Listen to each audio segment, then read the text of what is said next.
ሮናልዶ የፖርቹጋል የምንጊዜም ጀግና። ፖርቹጋል ጀርመንን በማሸነፍ ለፍጻሜ ደርሳለች። ሮናልዶም ታሪክ ጽፏል።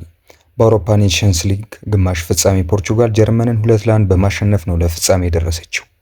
ምሽት 4 ሰዓት ላይ በሙኒክ በተደረገው ጨዋታ ፍራንሲስኮ ኮንሴሳኦ እና ክርስቲያኖ ሮናልዶ የማሸነፊያ ግቦቹን አስቆጥረዋል። ጀርመን በደጋፊዋ ፊት ባደረገችው ጨዋታ ፍሎሪያን ቨርትዝ ብቸኛውን ግብ አስቆጥሯል። ጨዋታው በቋሚነት የጀመረው ሮናልዶ 220ኛ ጨዋታውን ባደረገበት ምሽት ለሀገሩ 137ኛ ግቡን ከመረብ አሳርፏል። የአል ናስሩ አጥቂ በአጠቃላይ በጨዋታ ዘመን ያስቆጠራቸውን የግብ ብዛቶችም 937 አድርሷል።